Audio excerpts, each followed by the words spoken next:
The National Electrical Code, or NEC, provides guidelines for sizing conductors inside control panels, specifically NEC 310.16.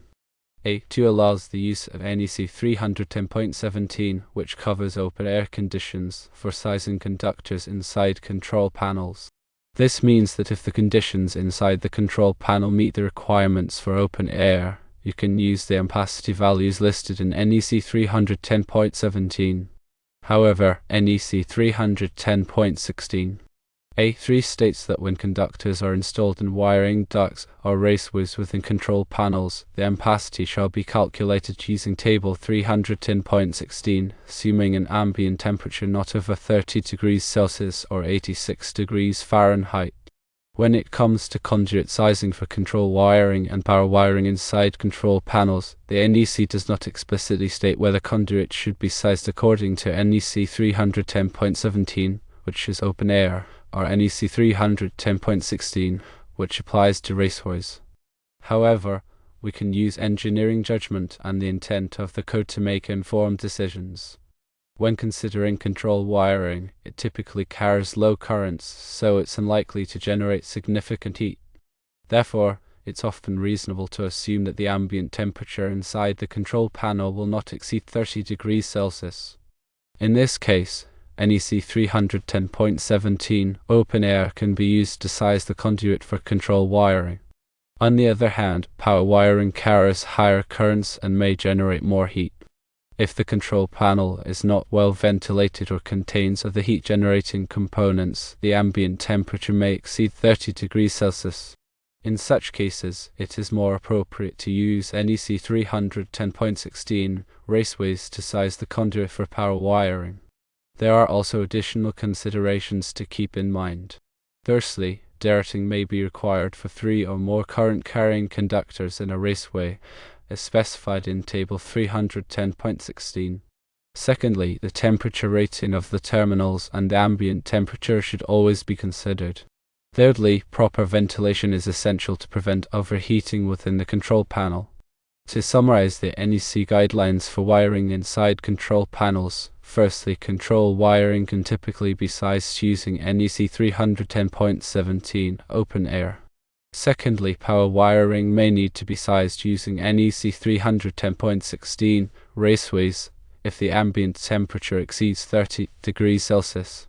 Thirdly, derating, terminal temperature ratings, and ventilation should always be considered.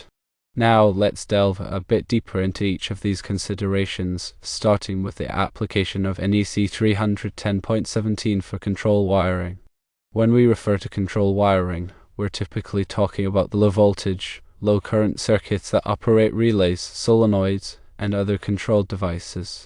Since these circuits draw relatively little current, the heat generated by the conductors is minimal.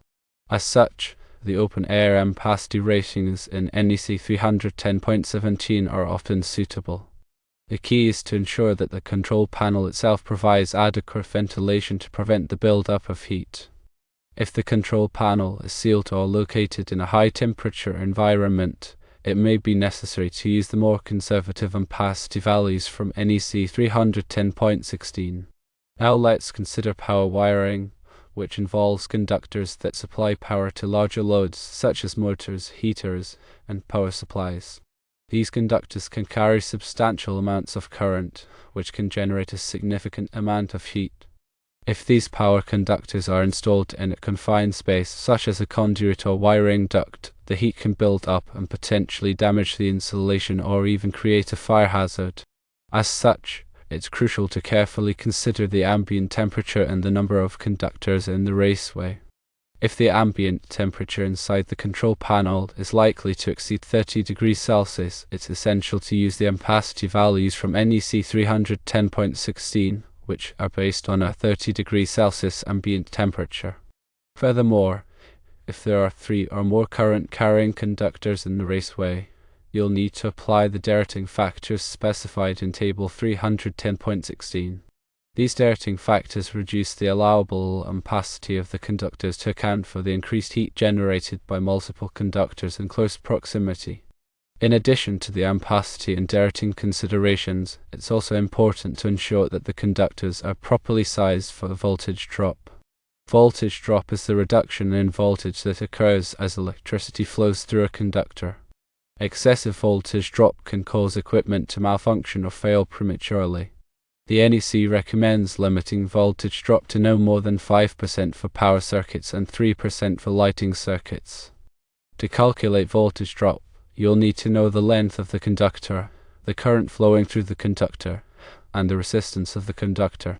The resistance of the conductor can be found in NEC Chapter 9, Table 8. Once you have these values, you can use Ohm's law to calculate the voltage drop. Another important consideration is the temperature rating of the terminals to which the conductors are connected. Terminals are typically rated for either 60 degrees Celsius or 75 degrees Celsius. The ampacity of the conductor must be selected based on the lowest temperature rating of any connected terminal, conductor, or device.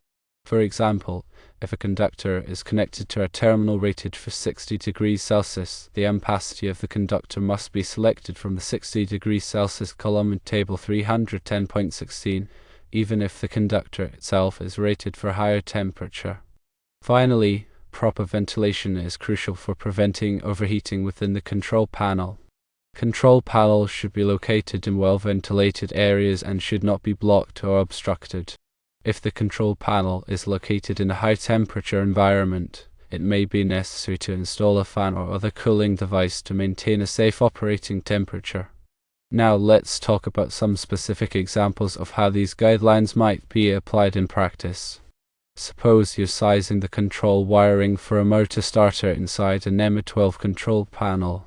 The control wiring consists of 18 American wire gauge conductors that will carry a current of approximately 1 amp each.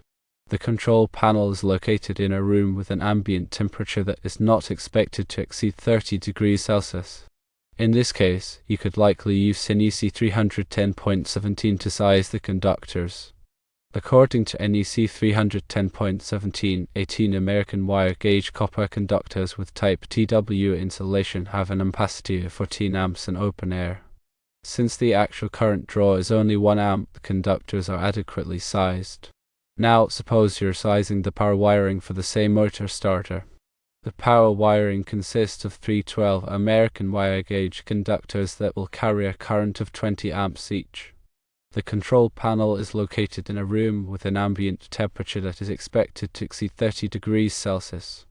In this case, you would need to use NEC 310.16 to size the conductors.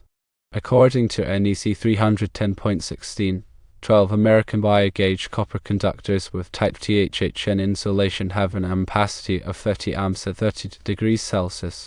However, since the ambient temperature is expected to exceed 30 degrees Celsius, you'll need to apply a temperature correction factor. If the ambient temperature is 40 degrees Celsius, the temperature correction factor is 0.88. Therefore, the adjusted ampacity of the 12 American wire gauge conductors is 30 amps times 0.88, which equals 26.4 amps. Since the actual current draw is 20 amps, the conductors are adequately sized. However, you'll also need to consider the derating factors for 3 or more current carrying conductors in a raceway. According to Table 310.16, the derating factor for 3 current carrying conductors in a raceway is 0.80. Therefore, the final ampacity of the 12 American wire gauge conductors is 26.4 amps times 0.80, which equals 21.12 amps. Since the actual current draw is 20 amps, the conductors are still adequately sized, but only just. If the actual current draw was slightly higher, you would need to use larger conductors. These are just a couple of examples of how the NEC guidelines for wiring inside control panels can be applied in practice. Remember to always consult the latest edition of the NEC for the most up-to-date information and to consult with a qualified electrical engineer if you have any questions or concerns. There are several other factors that you should consider when sizing conductors inside control panels, including the type of insulation, the length of the run, and the presence of harmonics. The type of insulation affects the ampacity of the conductor. For example, conductors with type THHN insulation have a higher ampacity than conductors with type TW insulation. The length of the run affects the voltage drop. The longer the run, the greater the voltage drop. The presence of harmonics can increase the current flowing through the conductor, which can lead to overheating. Harmonics are non-sinusoidal waveforms that can be generated by electronic devices such as variable frequency drives and switching power supplies. If harmonics are present, it's important to use a conductor that is rated for the total harmonic distortion, or THD. In addition to the NEC guidelines, there are also several industry standards that provide guidance on wiring practices inside control panels. These standards include the National Electrical Manufacturers Association, or NEMA, Standard ICS 18, Industrial Control and Systems Enclosures, and the Underwriters Laboratories, or all Standard 508A, Standard for Industrial Control Panels. NEMA ICS 18 provides guidelines on the design and construction of industrial control panel enclosures. UL 500A provides requirements for the safety of industrial control panels.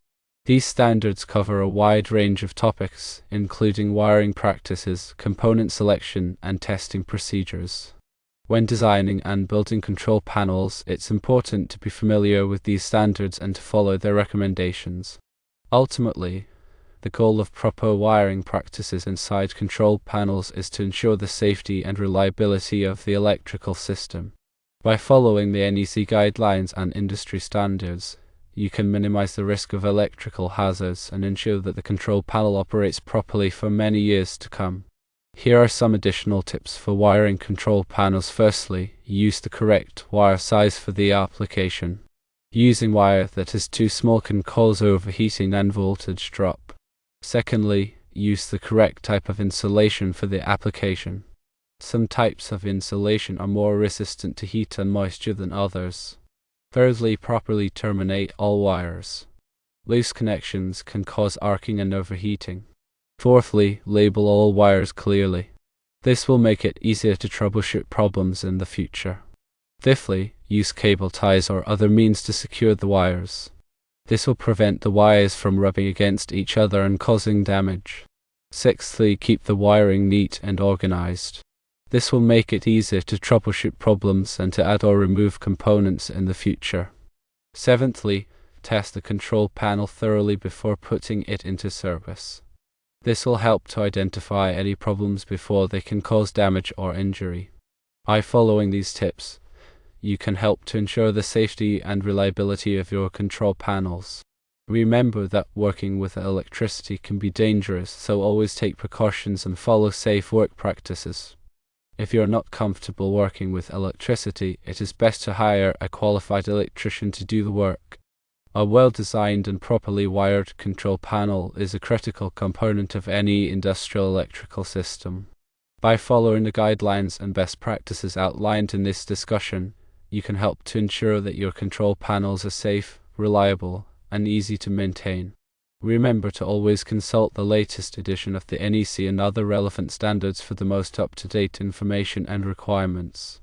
Also, consider the specific application and environmental conditions when selecting and installing wiring and components in control panels. Proper planning and execution will result in a control panel that provides years of trouble-free operation.